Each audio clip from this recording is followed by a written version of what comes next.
is Wisconsin Sports on the Go with Trage, your home for everything Wisconsin sports.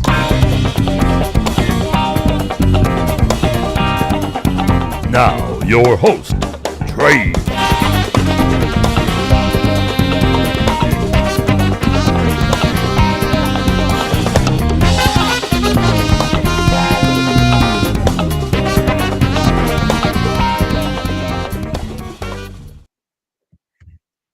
How we doing, everybody, and welcome into Wisconsin Sports on the Go with Trage. I'm your host, Trage. It is Friday. Finally, Friday. Getting ready for the weekend here. I mean, man, oh man, there's not a whole lot happening, I guess you could say, in the world of sports. I mean, football is just about wrapped up. We got Super Bowl next week. We'll get more into Super Bowl next week on the show. Badgers coming up this weekend, so we're going to get into that game today. They have Northwestern coming up tomorrow there. We want to talk about that. We got a little Packer talk. Brewers are in the news. We got a little bit to talk about there. We're going to see where we go today, right? You never know. You never know where we're going to get during the show here. So it's Friday. Aaron's here. Aaron, how we doing? Finally Friday, huh? Dude, I'll be honest with you, and like I said last intro to the show, I don't want to be negative, but this is like this week is probably the longest week of my life. I don't know what it is. It feels like it's been a year. I mean, honestly, but I'm glad to make it on here. This is always a breath of fresh air coming on here talking sports.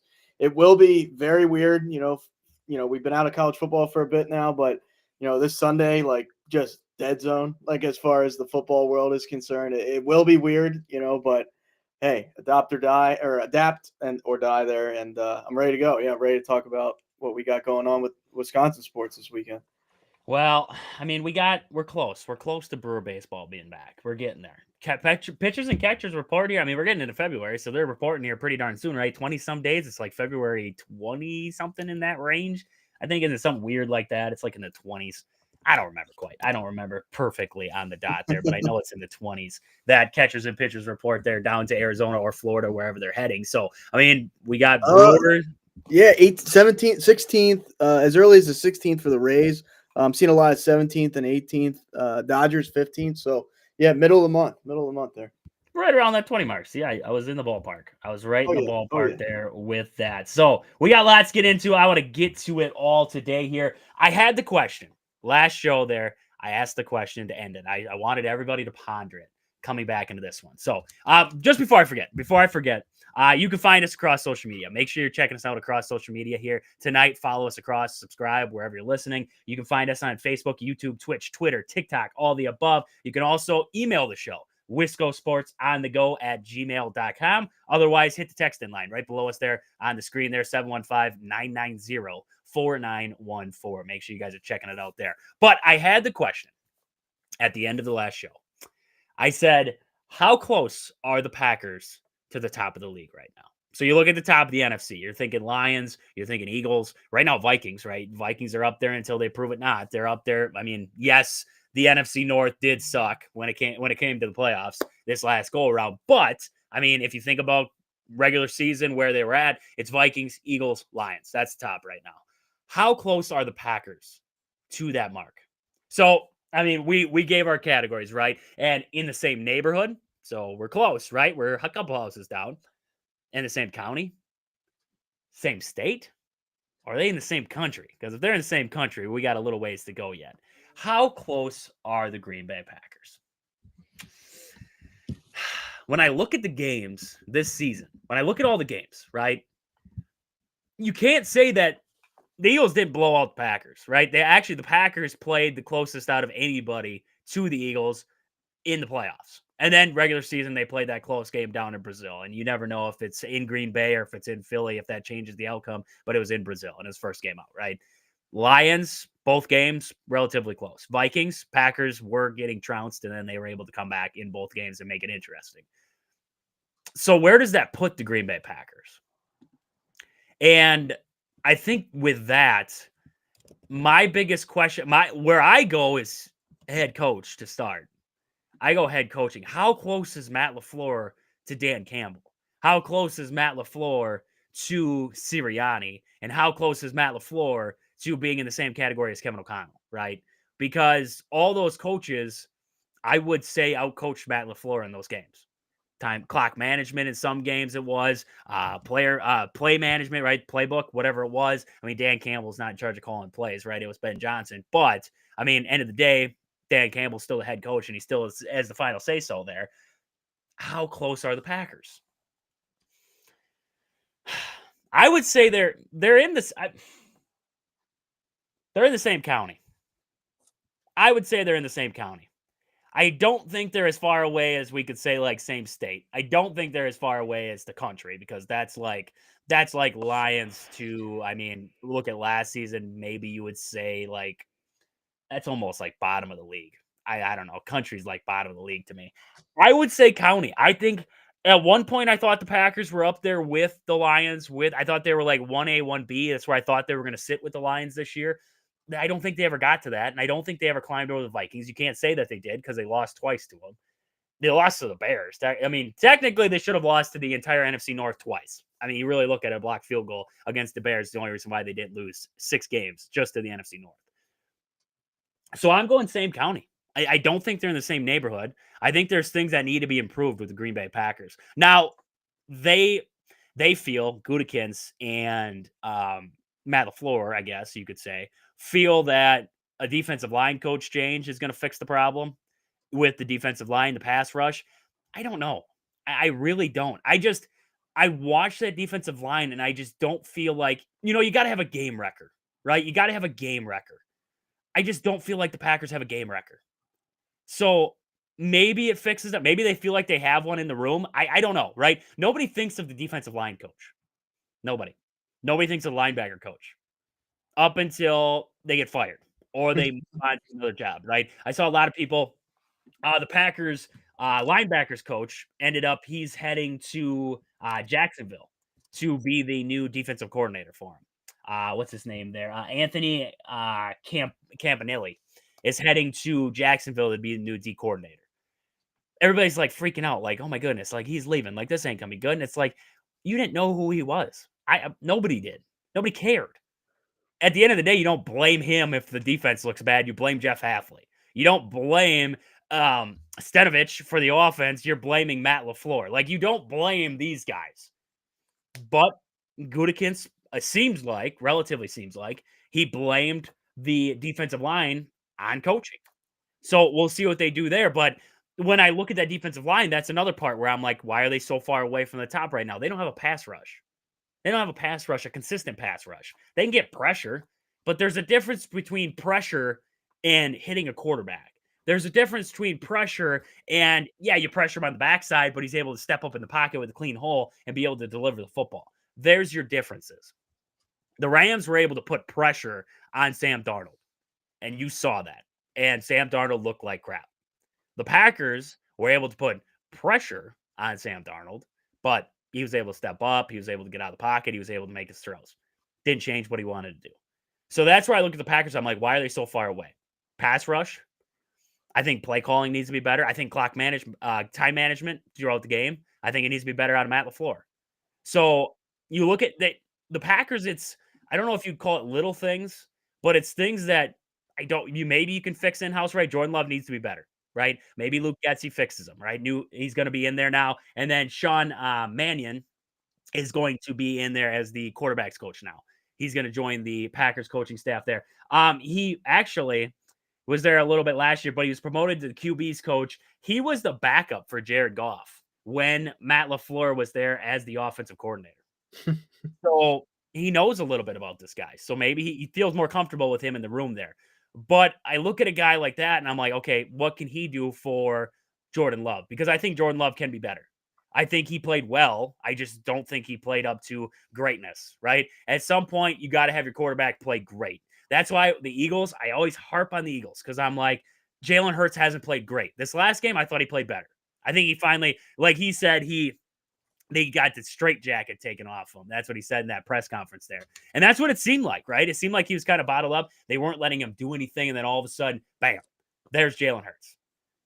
I don't think that's what Jordan Love, but I think what Jordan Love is, can he go through his progressions, right? Because we were talking about the reads. We're like, he can't get past the second read. Can he get past the second read? Can Matt LaFleur draw guys open there? Last season, 2 seasons ago, we saw, holy good, oh my goodness, everybody was open on plays. And then all of a sudden last season, it was like they couldn't get separation. And then you look at the percentages, like the Packers have some of the best wide receivers for getting separation, but it's not looking like anything.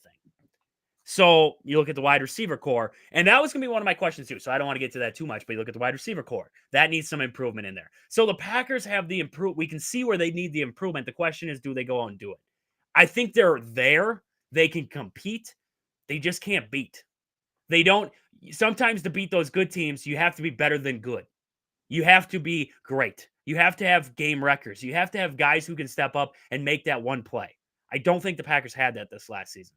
They had guys, right? Josh Jacobs was a dog, right? And Xavier McKinney was fantastic in the secondary. And they found some young guys, right? Edgerrin Cooper, this in that later half of the season, he turned it on. They had Evan Williams. If he stayed healthy, he was great. This cornerback room, they were good enough. And I think what also affected the cornerback with secondary was the lack of a pass rush. Because when you got to cover for 8 seconds, 9 seconds, 10 seconds, and there's no pass rush, it's hard to cover. It's hard to cover any team. But when you got to play teams like the Vikings, teams like the Lions, teams like the Eagles, you don't have the corners that can cover them up for 8 to 10 seconds, especially with Jair Alexander out. So it's a question of what do you improve this offseason? So I'm looking at them, I'm saying they're same county. That's where I'd put the Packers right now. They're in the same county. What do you think, Eric? Neighborhood, county, state, or country? Where are the Packers in comparison to the rest of the league right now? Or top of the league, should I say? Can I be a little difficult and teeter on county and state? Can I be like on the county state line? Because I think there's cases to be made for both. Only because I mean, if you look down their schedule, like we talked about this at length, before there, it's who did they beat that was really good? That's where I struggle to put them in the same county almost, just because let's say they go 500 against good teams, right? Like they beat the Eagles. They split with the Lions, they split with the Vikings. Okay, I could see that. Like something like that. I put them in the same county. I just think now, do I think they're that far off? Probably not. Like the eye test tells me that they're not, but just the fact that, just looking at the facts of they haven't beat, a good team last year. I just think last year was like you can't have a repeat of last year. Like that will get even, 11 wins. I don't know if 11 wins, let's say you lose in the first round of the playoffs. I don't think that's good enough. I just don't with a team, well-run organization. And I do point to Jordan Love on some of this because, we broke down the numbers. Like maybe the receiving core isn't great, but is it a reads? He's having problems with his reads. Is it, like we talk about a lot, he doesn't throw guys open a ton. He just kind of waits for guys to be open. Like that type of thing, kind of makes me teeter a little bit. Like I'm not saying Jordan Love isn't good. It's just, he needs to find it. Like he needs to show that he's good. We can talk about his potential and he's good. This, that, and like with Jalen Hurts, same thing. Like show me. You know what I mean? Show me that you can do it on a consistent basis, and then it's a different conversation. But and then like you said, we go back to coaching. I think LaFleur has a lot to prove going into this year. I think it has to be better. It can't stay the same. It can't you can't just beat the teams you're supposed to beat and then lose to everybody else. And I just this year feels like I'm not going to say like Super Bowl or bust this year, but it's like the way that you're kind of sliding backwards, right? You're in the divisional round, 2 years ago now.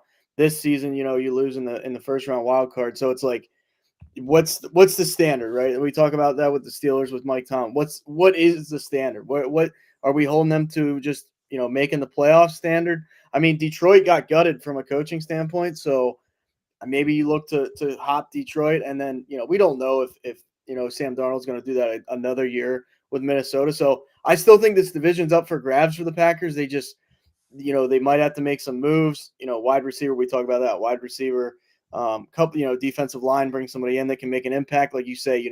Game record, like Mason Crosby is a game record. You know what I mean? Yep. Like somebody like that.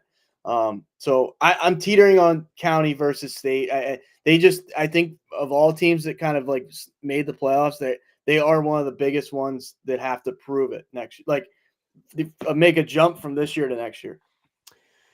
They have all the upside that you could want. I mean, you look at what they did 2 years ago, and then you look what the sample size was, and then going into this year, it's like they regressed. And the question of what's the upside? Can they get over that hump and get back to what we saw? I think so. I think so. I think, we talk about the receiver, and this is what I was going to say there. We talk about the receiver room all the time. I don't think it's a fact that they don't have talent out there. They have some talent. Jaden Reed, Romeo Dobbs, Christian Watson when he's healthy. You have other guys. I mean, Dontavian Wicks is out there. You have Bo Melton. They have the talent. They have some talent out there. But I think what the problem is that when you're a defensive coordinator and you have to plan for a team, right? And think about Jeff Hafley, right? You look at just the NFC North. He has to prepare for the Vikings. What is he doing? He's keying in on Justin Jefferson. And then he's saying, okay, we got to shut down Justin Jefferson and try to slow down Addison, right? And he's keying in on this guy. And then defenses, when you look out there, the safeties start to kind of shift, right? They shift over to, let's just say, what if we had, that guy, right? Christian Watson, if he was that dynamite guy, the safeties start to shift towards Christian Watson to help out, right? Because lots of times we see with Christian Watson, he blows the top off the corner and he's just in the wind. He's gone, right? Safeties start to shift. Well, when Christian Watson's not out there, that adds a different kind of element then because you're able to play the Packers straight up. You don't have, when your safeties can play straight up, the field doesn't open up.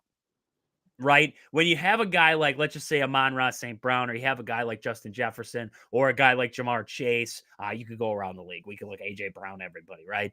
Safeties, they tend to help to that side. They start to wiggle over there. Maybe they're not over the top, right? They're not like showing it, but they're paying attention to that side of the field, which leaves other guys open. It opens the field up for other guys. When you have an even playing field, guys play straight up. Safeties play straight up. They cover it up. It's easier on the defense. So I think that's the big reason why. I mean, when you listen to a lot of guys and they talk about the Packers and they're like, game planning for the Packers, and you listen to it, they're like, we can play them straight up. We're not keying in on one guy. You don't have to shut down Romeo Dobbs. You don't have to. I mean, look at, if you're a fantasy guy, right? Did you have a lot of Packers guys on your fantasy for wide receivers? No. If you did, you got rid of them pretty darn fast because there wasn't that guy, right? That guy that you had to watch game in and game out, right? When you load up your fantasy team, who do you go after? I mean, you go Puka Nacua, right? You would look for, back in the day, it was Cooper Kupp. You look for guys like Amon-Ra St. Brown, Justin Jefferson, Jamar Chase, right? You don't look for Romeo Dobbs. You don't look for Dontavian Wicks. You don't look for those guys because they're not the guy. So when I look at the Packers, that's the big reason why I think they need a number one. They need a guy, right? They need to blow it off the top. They need a guy who is going to demand the respect and the vision of those safeties and of that defensive coordinator where they're worried about him. And that leads to other guys getting open. So I think that's a big reason why I think the Packers need to go out and get a wide receiver is just for the fact of it's going to change what defenses can do against them. And it can't play straight up. It opens a lot of things up. The run game, it opens up the pass game. It opens up a lot of different things because you can't just key in on Josh Jacobs then either. You have to key in on, well, oh crap, right? They still have, say, T. Higgins, right? They still have Higgins out there on the field right now. We got to pay attention to him, right? So we can't just load him in. We can't just load up the box. We have to keep a safety out there. We got to keep him back. He can't crouch up. We got to keep him back. We can't blitz safeties because we got to worry about, when Christian Watson comes back. And say you had a guy like T. Higgins, or you had, say you go to the draft and you grab up a guy, we have to worry about them blowing the top off of us. So now we have to keep too high, right? We can't bring safeties down. We have to keep them high because otherwise our guys are going to get torched out there. It changes the whole game. So that's why I think the Packers need to upgrade in that wide receiver room. I think you can do it in free agency. And I think if you're really frisky, you do it in I saw a guy, I was watching the East-West Shrine Bowl, and I saw a guy out of Eastern Washington. And that dude can ball out. He's like, when I'm watching him, I'm thinking of like Julian Edelman. I'm thinking of like a Wes Welker kind of guy. Like he's a smaller dude, but like he's got some moves and he can get out of there. And they throw him little just little jet sweeps and everything like that. And he's talented, right? So you can find a guy like that late in the draft, or you can develop him right now, and you can maybe find him out on the field at some point because you're gonna have.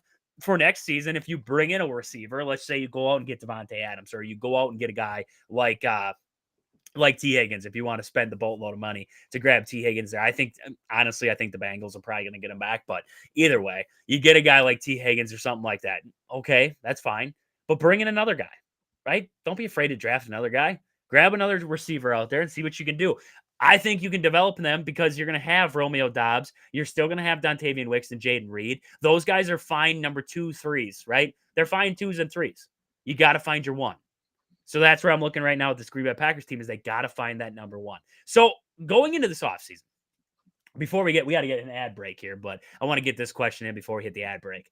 Going into this offseason, what would you say is your Packers' biggest need? Right? And anybody out there in the comments, if you want to answer it too, what is your Packers' biggest need?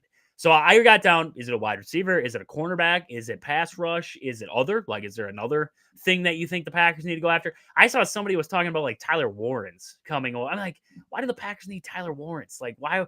You want to hear Packer fans get all pissed off? Draft a tight end with 2 tight ends already in the room, and you can find a third out there in the grapevines and just bring them in and be that third guy. I like Tyler Warren's. Don't get me wrong. Like, I like Tyler Warren's. And if the Packers needed a tight end or needed a second tight end, I'd be all for it because he's a Swiss Army knife kind of guy. But I don't think they need that. I don't think they need that at this moment. So I'm not going after Tyler Warren's. But I look at the rest and I'm like, where can you get help? Right? Where can you get help? The cornerback room, I don't know. The Packers play a boatload of zone. They play a boatload of zone defense. So when I look at the cornerback room, the secondary, I'm like, you could just go to the draft and get a bunch of quick little guys that you can just, you don't need a Travis Hunter who's going to man-to-man somebody. You know, the Packers play zone. Get a bunch of little guys. Get a bunch of little fast guys who are just pretty good zone coverage guys and throw them out there in the draft. You're fine with that. You can work with that, right? I think the Packers need to get a pass rusher. And I agree. We got Brantley Gilbert here. Nice to see you tonight, Brantley. He said the pass rush, definitely. I agree. I think if there's one position that I'm not messing around with, why go into the draft and try to draft another guy, right? We've drafted Lucas Van Ness. We've drafted Brenton Cox. We drafted all these guys, Devontae Wyatt. We drafted, Rashawn Gary, everybody. Why get another one? Go out there, make a trade. Get Max Crosby. Get Myles Garrett. Go get me a pass rusher. Not a pass rusher that we got to develop. Not a pass rusher that you're just like, oh, we hope that he's going to be this guy. Go get me a pass rusher that's a bona fide star. That's Max Crosby. Get a game wrecker that's proving it right now.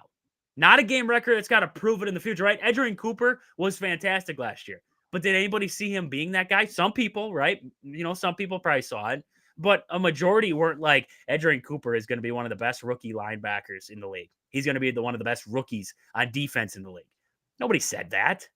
Nobody said that. You're just hoping, right? I don't want to hope with the pass rush room anymore. I want to get a guy in there. I think wide receiver, I think wide receiver you could get away with just drafting a guy or two. I think you could. I really do. I would love to see them get Devontae or get like, you know, a bona fide number 1. I would. I think you can draft a guy into that room, maybe grab up Devontae Adams and call it a day. But I think in the pass rush room, you got to grab somebody. I do. Because the pass rush, if you just, like I was talking about with the offense, right? Getting a receiver in there to take the eyes, put the eyes on him. Look at the pass rush room, right? Who's taking the eyes off of Rashawn Gary? It's not Lucas Van Ness. It's not Brenton Cox, right? If you get a guy like Max Crosby to put on the opposite side of Rashawn Gary, that is going to make Rashawn Gary's life so much easier. You can't double team Rashawn Gary when Max Crosby's coming, right? So now Rashawn Gary gets a full free ride to bull rush whenever he wants. And then, oh crap, Rashawn Gary's getting through. What are we going to do? Let's double team him. Wait, crap, Max Crosby's on the other side. That's what you need. You need to have a game wrecker who just changes that because it's going to open up that line, right? When you don't have that guy, everybody's life becomes harder on that line. And then not only does it affect the line, but it affects the corner, it's a secondary, it affects the linebackers because they got to do more. They have to cover for longer, right? So I'm looking at it and I'm saying pass rush. Pass rush is my number 1 need this offseason, and I'm not doing it in the draft. You can grab a guy. Like if they go 3rd round and they grab like an edge rusher, sure, that's fine. Like if you want to try to develop another guy, be my guest. But I'm going out in free agency. I'm spending some money, and I'm a free agency or in a trade, and I'm grabbing a pass rusher, a bona fide star. Like that's what I think the Packers need on that defense right now to completely flip it. And I think honestly, Aaron, I know you were County State, like in the middle there. If you had Max Crosby that defense, I'm in the neighborhood. Because I don't think, you give me, if Matt LaFleur has a good season next year calling plays, Jordan Love will be just fine. I think the offense will be just fine. You got Josh Jacobs. You got a good offensive line. I think they'll just be just fine. You give me Max Crosby on the defense, changes the whole darn thing. Changes the whole darn thing. Because now you have a pass rush. Now you have a bona fide star, a leader, right? You need leaders in that locker room. Max Crosby's that leader in that locker room. I think a guy like that changes the entire makeup of this team. And you had a guy like Devontae Adams into the offense, and you had a Max Crosby on the defense. That's leader in the offense, leader on the defense, a star, and a guy who has been a star, right? He's a little bit older, but he has been a star and can get the job done. I think that changes the Packers and it puts them in the same neighborhood for me. It definitely would help. I mean, there's no denying that. I think defensively, like it changed because if you can't, like we harped on it all season, like if you can't get pass rush, your secondary. I mean, you could have Darrelle Revis back there and opposite Ty Law or somebody like that. Just two good corners or two very good, or Charles Woodson, right? There's a Packer for you, but like it's. Yeah, without pass rush, you just struggle. Like the coverage breaks down. Guys eventually get open. It's the NFL. Like these guys can run past you. Run past the linebacker if you're a tight end, or vice versa with a wide receiver to a corner. I think a guy that I keep looking at, and not just because he just played for the Eagles a couple of years ago, but Hassan Reddick, right? So the Eagles let him go to the Jets because he demanded a ton of money.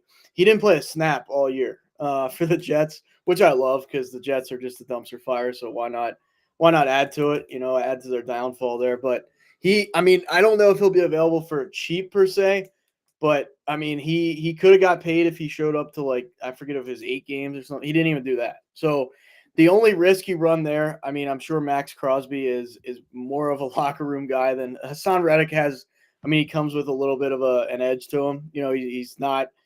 I don't know if he's the best team guy. He's a me guy, but I mean, that guy in the Eagles would wreck. I mean, he would change games. Like, I remember him all too well. And then on the Panthers and Cardinals, like on crap teams too. He was on crap teams making an impact. They would double him on when he was on Philly there, and other guys would get it. Like, he's a game, like, as a pass rusher, no one talks about him because he's been out of the league for a year, but I don't know, man. I wouldn't even have a problem with the Eagles bringing him back. I think you roll the dice if you're the Packers there. You roll. I mean, he's going to command less money than Max Crosby. I know that. Not being in the league for a year, like, take what you can get unless he really just is like, I'm going to call it quits at this point because he just demands too much money. But that's a guy I'm like, I've seen him at a very high. I mean, he was arguably top 3, top 2 pass rusher a couple of years ago. So yeah, just an idea, but. I wouldn't hate it. I wouldn't hate a move like that. Maybe you get a Hassan Reddick and you just load up the defensive line. Maybe you get Hassan Reddick, you get Max Crosby, you fill up your cap, you got 2 pass rushers. I don't know. Zach Baughn's going to be a free agent too. Like, if Packers are thinking about a linebacker, bring the Wisconsin guy back. I'm just telling you this now. I know Philly fans love Zach Baughan. He probably likes playing with Philly. I just got that feeling that if the Packers called Zach Baughan, like if it was the Eagles, because he's a Wisconsin guy through and through, like born in Wisconsin, played for Wisconsin, like he's a Wisconsin guy. Like, I just got that feeling, like if the Packers called and said, like, hey, dude, you want to come play for the Packers? I feel like he would take it. Like, he's just one of them guys, like he's a Wisconsin guy. Like, born in Wisconsin, played for Wisconsin. I don't know if money would take over that. Like, it's just one of those, like J.J. Watt, right? J.J. Watt. I always felt like J.J. Watt would have came and played for Green Bay if they made enough push for it. If they would have made enough push, I think he would have came back and played for Green Bay. Packers, they hate Wisconsin guys, and the Steelers love Wisconsin guys. I mean, T.J. Watt. Yeah. I mean, they have everybody off the Badgers defense out there with the Steelers. Hunter Wohler is probably going to end up out there too. That's a guy. I wouldn't hate Hunter Wohler. I feel like Hunter Wohler could be like a Swiss Army knife on the defense kind of guy. Not an all-around safety, like a cover safety. I feel like he'd be a guy where you just throw him in there in some weird package where, like, he's just bringing heat. Like, that seems like a Hunter Wohler thing to do. I don't know if he can keep up in coverage. I mean, he didn't look bad in the Reese's Senior Bowl. I was watching some of his highlights. He didn't look bad. When I watch him, it's just like he's not much of a cover safety, but I feel like he could be a dude. I think he can. Like, he's got some cojones. I think he could be a dude out of defense. He's gonna be good. He's gonna be somewhere, right? He's gonna be somewhere. I don't know where. He's gonna be somewhere. Probably the Steelers. the Steelers love Wisconsin guys, so we probably go to the Steelers there. But Aaron, we got to hit an ad break. We got to come back here. We're going to talk Brewers on the backside of the ad break, a little bit of Brewer news that came across the interwebs today. We're going to hit up the Brewers. We're going to go back, get to the Badgers a little bit later. We got an announcement later today here. We got lots to get to. So we'll see you guys back here on the opposite side of the ad break. This show is brought to you by these fantastic sponsors. Pittsville Farm and Home Center. At the store, they serve you anything from hydraulic hoses to red roses. Stop in to see the awesome crew at Pittsville Farm and Home Center in Pittsville. Next, we have Sport and Spine Clinic of Greenwood. Have you been injured recently, whether it was at work, shoveling snow, or mowing the lawn? Stop in and see Chad at Sport and Spine Clinic in Greenwood. He will get you right, get you back to work, back to shoveling snow, back to mowing the lawn, doing whatever you were doing, feeling better than ever. And then we have Game Day Supply in Onalaska. Do you have a sports club or team? Are you looking for some sweet custom uniforms or apparel? Check out the awesome crew at Game Day Supply in Onalaska to help your team get the sweetest gear.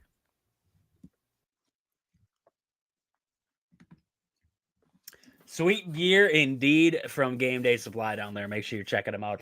We got to get to the Brewers because there was some good news. Finally, some good news, right? The Brewers finally decided, hey, William Contreras is worth $6.1 million. So we're gonna avoid arbitration here. We're gonna settle this thing. The Brewers and William Contreras agreed to a 1-year contract guaranteeing $6.1 million. And that's going to avoid that arbitration. Contreras gets a $6 million salary this year, and the Brewers have a $12 million option for 2026 with a $100,000 buyout. So, yeah, that's where we're at right now with the William Contreras situation. I don't know. I mean, so Contreras asked for 6.5. The Brewers wanted 5.6. They settled on 6.1. That's pretty darn good, I guess, for the Brewers in that standpoint. But when I'm looking at this, do the Brewers take the option? Do they accept the option, or we were talking about Jefferson Cuero the other day? We're like, do you move on, right? Do the Brewers move on from William Contreras? Do they decline the option? $100,000 buyout ain't that much.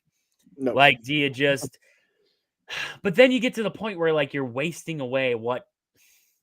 Imagine what kind of haul you could get for a William Contreras right now in a trade package. So it's like I don't want to lose Contreras, but it's like, what could you get back for him? And then you have Jefferson Cuero on the backside of it. So I don't know. It's going to be interesting to see what the Brewers will do here. I believe last year he hit 281, 365 on base, 23 homers, 92 RBIs. That's some good numbers right there. That's some good numbers that are hard to replace. So I don't know. We'll wait and see what the Brewers do there. But a $12 million option for 2026 for the Brewers there with William Contreras. Aaron, I did see. I don't even know who this Yahoo was. I was looking at Facebook the other day, and I seen this one as I was scrolling across. And this guy says, where did it go? Just lost it here. This guy says the Reds are doing a heck of a job this offseason. They are the clear-cut favorites to win the division. They may get Robert Jr. from the White Sox. That's what he said at the end of his post there. So what have the Reds done this offseason that's like blowing minds away? Like what have they realistically added this on? Do you have MLB trade up on your computer there?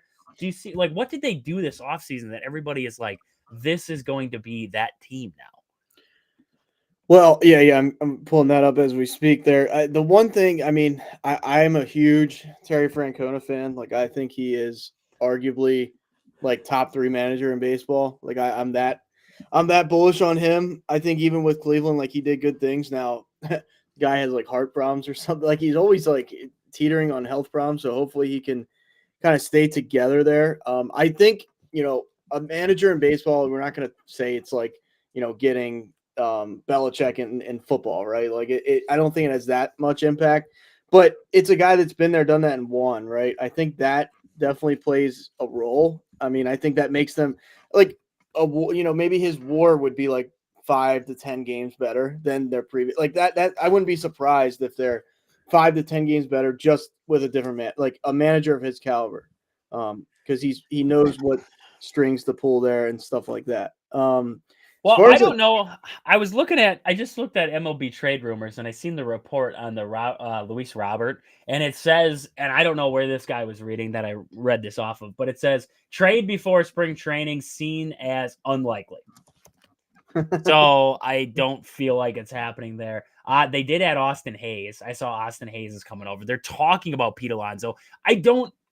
There's a lot of talks going on. They got Wade Miley. Like, I love Wade Miley. Don't get me wrong. Love him. But is he going to make them NL Central favorites? Like, Taylor people will go, Rogers, like decent Taylor pitcher. Rogers is like, okay, but when he was with the Brewers, he sucked. So I don't know. Like, he came back in that Josh Hader trade, and then he kind of stunk it up there. Outside of that, I don't really see anything that's like blowing minds away. Austin Hayes doesn't blow my mind. Like, that's not a crazy deal or anything like that. Albert Abreu is not blowing minds up. Gavin Lux. Gavin Lux is That's okay. That's not blowing wind up your skirt there. So I'm looking at this, and I'm going to stand pat. I'm going to stand pat with what I said the other day. The Brewers are my clear-cut favorite to win the NL Central until somebody proves me wrong. I'm looking at the rest of these teams. I'm looking at the Reds right now. They have good pitching staff if they put it all together, right? Nick Ladulo is in there out there. Hunter Green is in there. I mean, if they finally put it all together, sure. But I don't know if they will. Terry Francona might be able to get it put together. Like, I'll give them that. But until they show me something, I don't know how you say that the Reds are the clear-cut favorite. I would say the Brewers are until they prove me wrong. The Cubs are probably in second there just because, I mean, recency bias, I guess you could say there. But, I mean, they got Kyle Tucker. And if you want to look who has got the biggest offseason moves, I would say the Cubs with Kyle Tucker. I mean, outside of the Juan Soto and everything crazy like that, like in the NL Central, I'd say the Cubs with Kyle Tucker. Like, I like Kyle Tucker. I think he's a heck of a hitter. I think he's a heck of an outfielder. So I think that would be the Cubs would probably be my second. I don't think the Reds are there yet. I don't. I think that pitching staff's got a long way to go, and you don't fix a bullpen with just adding Taylor Rogers. Like, that's not world ender right there. Like, that's not World Series talk about him on the World Series stage yet. Talk right there. Taylor Rogers isn't that guy. I don't know. I just wanted to bring that up because I saw that post out there, and I think sometimes people they're a little wild. They're a little wild with it.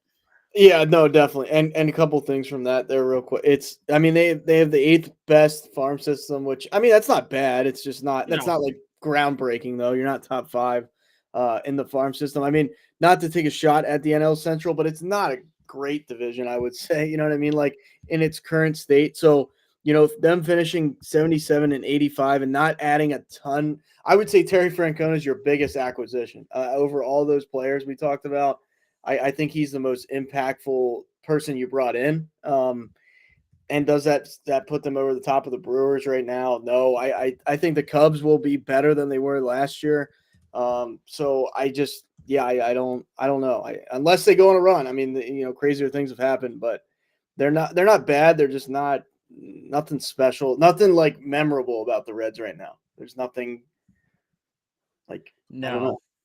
No, there's nothing that's standing out to me. I mean, you look at the infield, Cooper Bowman, Tyler Candiero is on there, but they had a they lost India too. India went to the Royals. So. India's gone. They got Brad Singer back as a pitcher, so you got Brad Singer. Will Benson's a rookie, a young guy yet. He's not a rookie anymore, but he's a young guy yet. Stuart Fairchild, Jake Fraley, TJ Friedel. I mean, nothing. Austin Hayes, nothing that's like this team is going to be it. This is like the top notch and clear cut favorite. I don't know how you say clear cut favorite. I think they'll be better, but they're not there yet. They're not there yet. I think the Brewers are still the favorite to win the NL Central until they fall off. I mean, you look at the guys, look at the Brewers, right? Christian Yelich, William Contreras, Rhys Hoskins. Like, if you want to go star power in the NL Central, the Brewers are right there. The Brewers are up at the top of that one. You look at pitching staff, you look at everything. I mean, they're right there with anybody. So I would say right now, the Reds they're not the clear-cut favorite. I will end it on that. They are not the clear-cut favorite in the top of the league right now. So what do we do? What do we do here before we get to the Badgers? Let's hit the ad break here. We'll come back. We'll get to the Badgers. But we'll talk about this game against Northwestern. I got a couple questions about the Brewers, or a couple questions about the Badgers, and then I want to get to that preview there. Badgers, Northwestern coming up tomorrow there. So let's get to that on the backside of the ad break here. This show is brought to you by these fantastic sponsors. Marshfield Motor Speedway, located 3 miles outside of Marshfield on County Road H. Tons of family fun for all ages. Great food, great drinks, great racing. I cannot think of a better way to spend a summer day or night than down at the track. Next is Sports Scene in Marshfield, Wisconsin, located at the Marshfield Mall. Get down there and see Al. He has everything you need, from sports cards, memorabilia, jerseys, model stock cars. He's got it all. Sports Scene in Marshfield. And then we have Peggy Sue Beslick, Century 21. Do you want to find your dream home or maybe looking to sell your current property? Let Peggy Sue Beslick at Century 21 help you with all of your housing or property needs.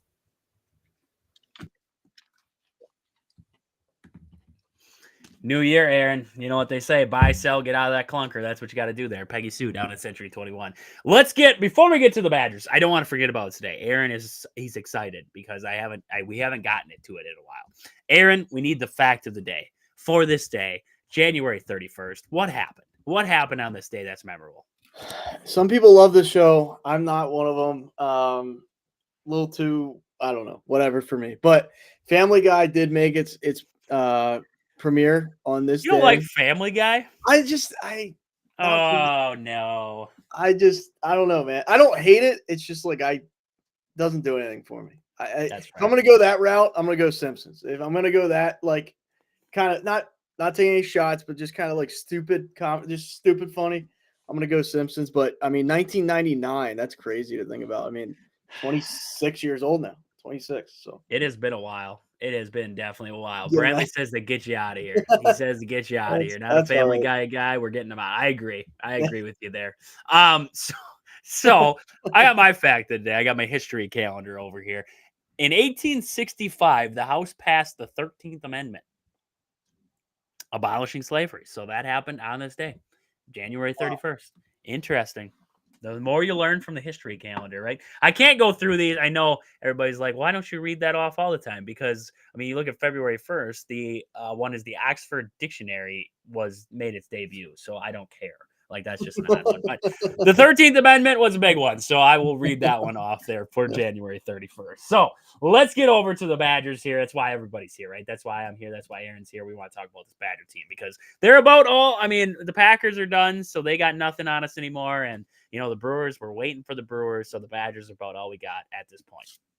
But this is one of my Badgers' biggest questions right now. This is one of my Badgers' biggest questions and something I feel like they need to answer before we get to the tournament.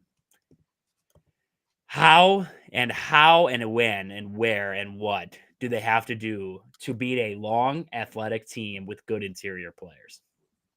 Because we look at this Badger team right now and you look at all their losses. What happened at UCLA? They put in a big 7'3" guy with the last name Amara, and he averages about 4 points a game on the season there. I believe it's like 5. He averages 6 points a game on the season. Before that, it was probably like 5. And he scored 22 points against the Badgers. So doesn't really get playing time, and he goes perfect on the night against the Badgers. Look at that game against Illinois. Avicic had a good game. Not a great game, right? Yakachonis led him in scoring there. But Avicic still had a solid day, 9 points, but he got to the glass and he did his thing, interior play. He took away what Stephen Crowell was able to do. So he controlled that interior. Marquette, they don't have a huge interior presence, but Ben Gold still had a better day than what the Bigs for Wisconsin did. Michigan, they had 2 7-footers, and they ate Wisconsin alive with the pick and roll. Looking at losses here, Maryland, long, athletic, got after Wisconsin. It was a bad recipe for Wisconsin. They weren't able to handle it. So that's my question.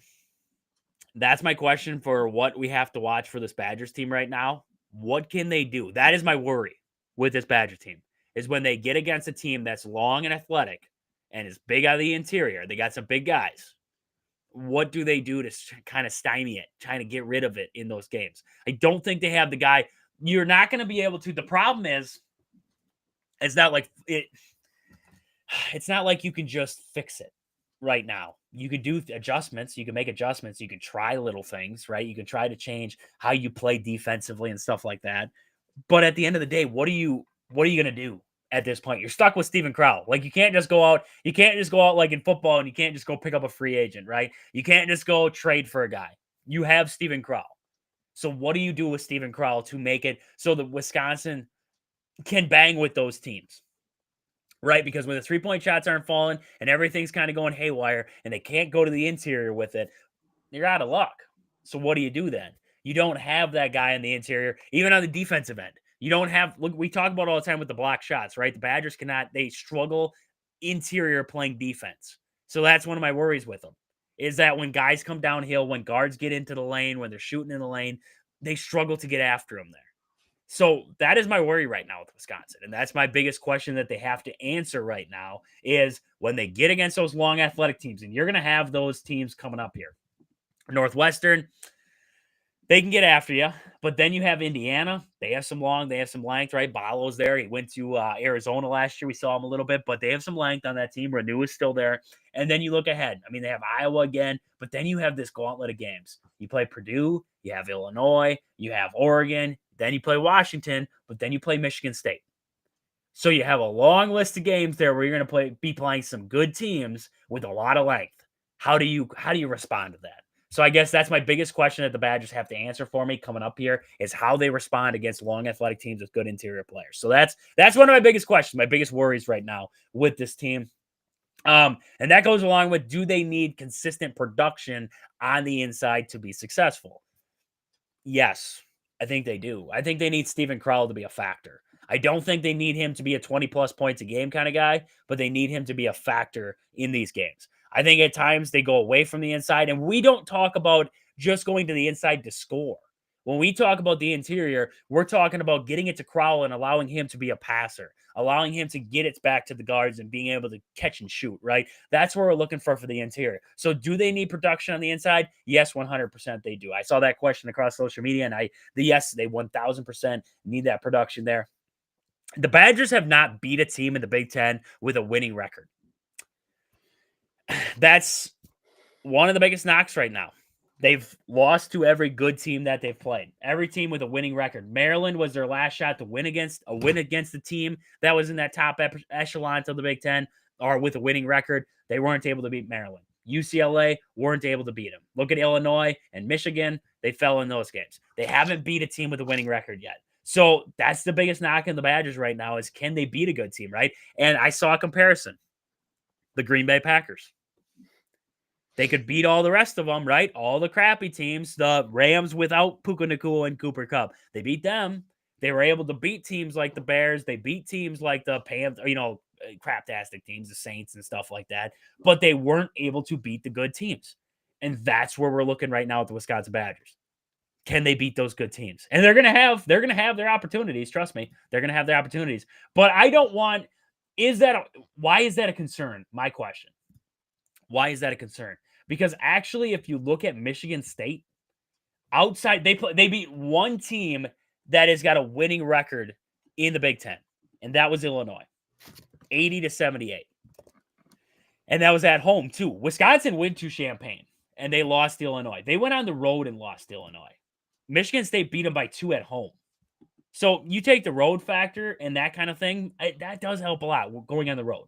So what I'm saying is Michigan State hasn't had a game where they beat a team in the top. And Michigan State's currently number 1 in the Big Ten.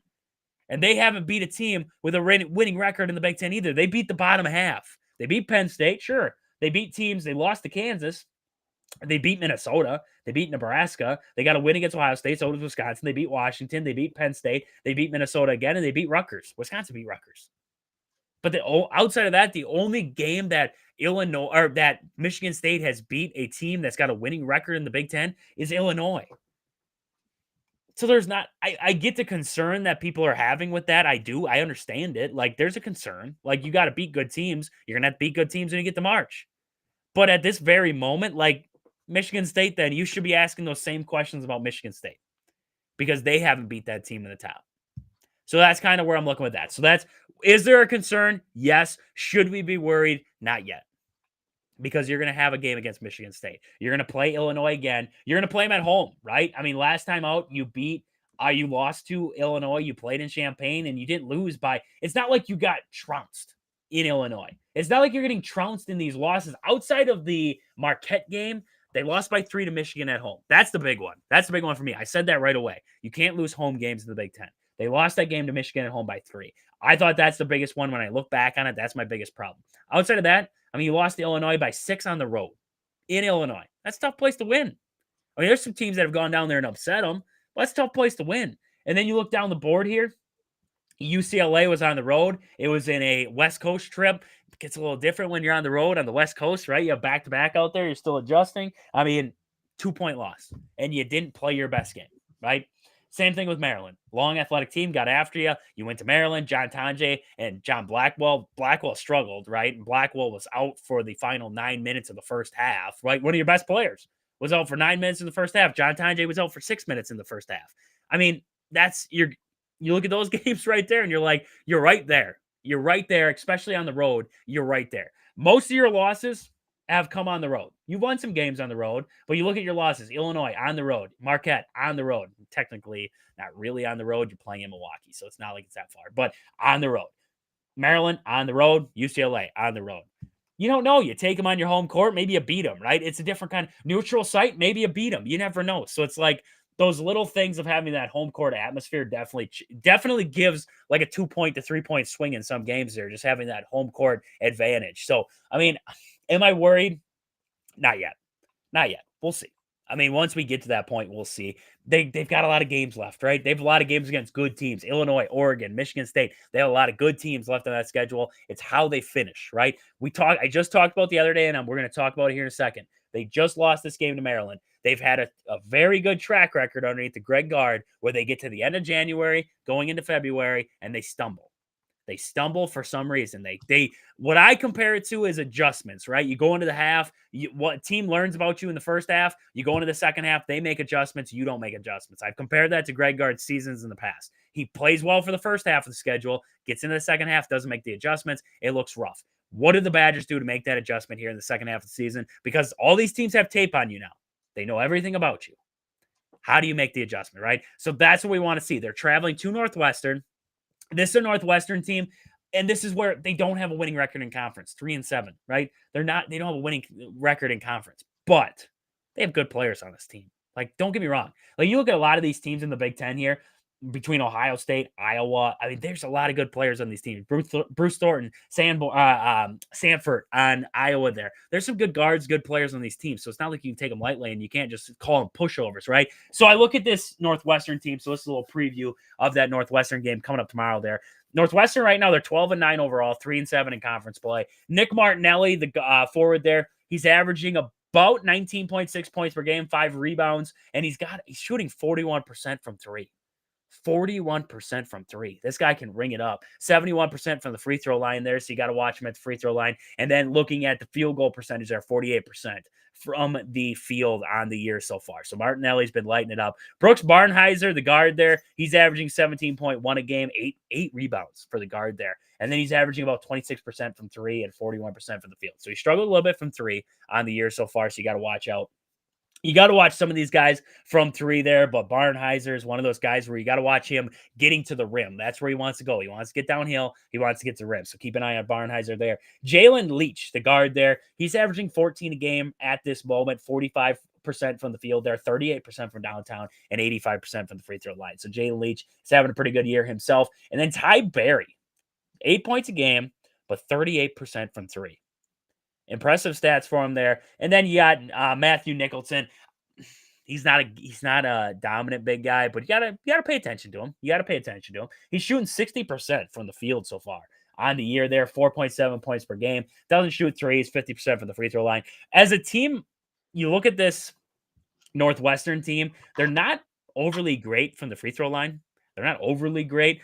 Where they kind of get their numbers is in the fast break. So that's where I'm looking at this Wisconsin team. This Northwestern had, I believe it was against Illinois. They just played them as of late here. I think it was their last game out was against Illinois, if I'm not mistaken. No, they've just played Rutgers. So game before that against Illinois there, they had 24 points fast break against Illinois. So that's how they're going to get their buckets is they want to get out and they want to run a little bit.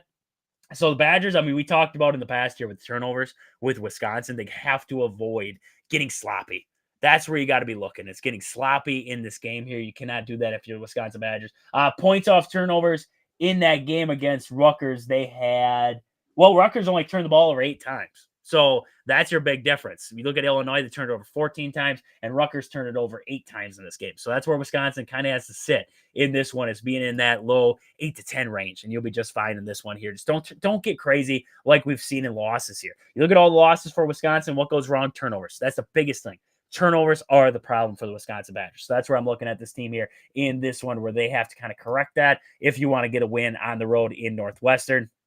Looking at Big Ten rankings, right? Our Big Ten ranks for some of the stats for Northwestern. Points per game, they're averaging about 74 points per game. That's 16th in the Big Ten. Field goal percentage, 44% from the field, 16th. 3-point percentage, 33%, 12th, and rebounding, 34 rebounds per game. They're 12th in the Big Ten right now. Not great stats, right? Not great stats all the way around. But you look at these guys on Northwestern, I'm telling you right now, you can't take this team lightly. You can't go into Northwestern and think you're just going to blow the doors off Northwestern. This is still a good team. Martinelli is still a darn good player. So is Leach. You still got to pay attention to Barnhizer there, and Ty Berry can get hot and he can ring him up. This is a team that can get hot. They can take care of you.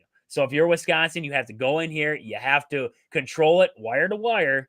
Don't get sloppy and just take care of business. That's where you're looking at a game like this. You got to take care of business, especially on the road here. So that's what I'm watching. The Badgers got to get to the free throw line. Last game out there, I thought they pushed the issue at times, but I thought at other times they didn't get to the line enough. It sounds stupid, right? You're like, well, what do you mean? Well, when you shoot 37% from the field and you're shooting 33% from 3, you're not having a great game shooting the basketball. How can you adjust to that? Well, get to the free throw line.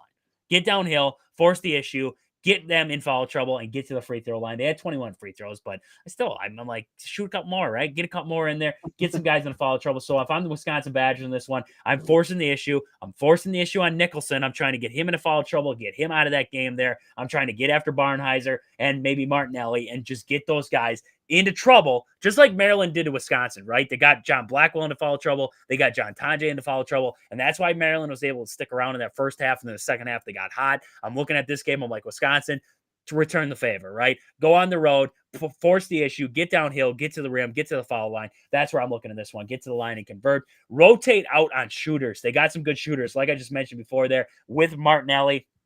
And with Martinelli and Jalen Leach and Ty Berry there. They got some good three-point shooters. They have guys who can ring it up. Wisconsin, in that Maryland game, they were slow getting out on shooters. Same with UCLA. They were slow on getting out on shooters. Their rotations were bad. They were over-helping. And when you overhelp, you get out of position. When you're ball watching, you get out of position. Wisconsin has got to be better in this game getting out on guys. Because if Northwestern gets her going and the crowd starts to get into it, that's momentum. And when you lose the momentum in a game, when you lose it, especially on the road, you're in trouble, right?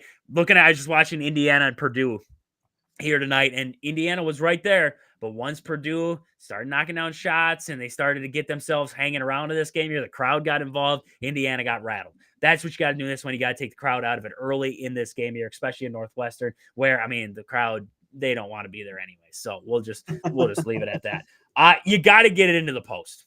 Working into the post, Crowell, Winter, get them involved on that block there. And on the flip side, they got to play well defensively against Nicholson. Don't let him be the guy, right? I just mentioned before there, he's not averaging a boatload of points on the year there, but 60% from the field. It's not like he's he's not a slouch, right? He's going to be able to score it. If you leave him open, he's going to be able to score it down there in the post area. So that's what you got to watch out for in this one. Get Crowell and Winter involved on the block and work it into the post, work it out. That's what I want to see in this one here. So, should be a good game. Should be a good game here. I think the Badgers should be able to win this one on the road, but it's a tough road environment right now, right? Wisconsin's favored by 1.5 on the road. 1.5. That's not a very big sample size there, but if you're Wisconsin Badgers right now and everybody's kind of talking crap about you because you haven't beat a good team in the Big Ten, would probably not be a good thing to lose a game to a bad team in the Big Ten. So if you're the Wisconsin Badgers, you go into Northwestern, you take care of your business, and then you come back home. And, it's going to be a little bit of a tougher schedule coming up for the Badgers. You're going to have Indiana, and then you're going to have Iowa, and then tough gauntlet comes up there. But this is a game where you got to have it. You got to have this one before you get into that gauntlet play because Purdue, Illinois, Oregon, and then Michigan State all wrapped up into a 5-game stretch there. That's tough. That's a tough stretch there. And you don't want to go into that one with a couple straight losses. That's what I'm saying right now here. So Badgers, Northwestern, that game will be a 1 o'clock tip there coming up on tomorrow. Tomorrow there, 1 o'clock tip on FS1. Should be a good one there. A lot of good games coming up tomorrow. I believe North Carolina and Duke play tomorrow. Arkansas and Kentucky play tomorrow there. So John Calipari heading back to Kentucky for his first game. So that should be a good one. So a lot of good games coming up in college basketball tomorrow there. So Aaron, well, before we wrap it up, we wanted to announce. So we're going to do Trage's mailbox. So it's going to be a new segment on the show once we hit the radio. So it's going to be every Wednesday. So once we're on 92.3 WOSQ, make sure you check us out there starting February 12th. And then every Wednesday after that, 7 to 8.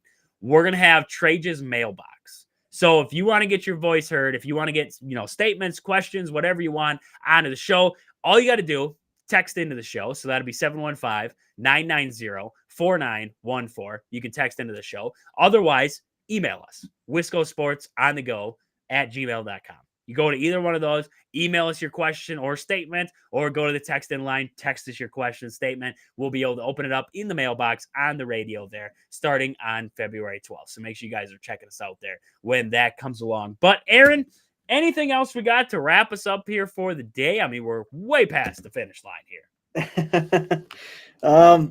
Not particularly. I mean, there hasn't been like groundbreaking news as far as off-season baseball. I mean, NFL off for a week. Just not, I wouldn't say a lot of buzz going on, just in general. I mean, we're, obviously hitting the college basketball slate, but yeah, not much out of the NHL, not much out of the NBA, just kind of business as usual right now.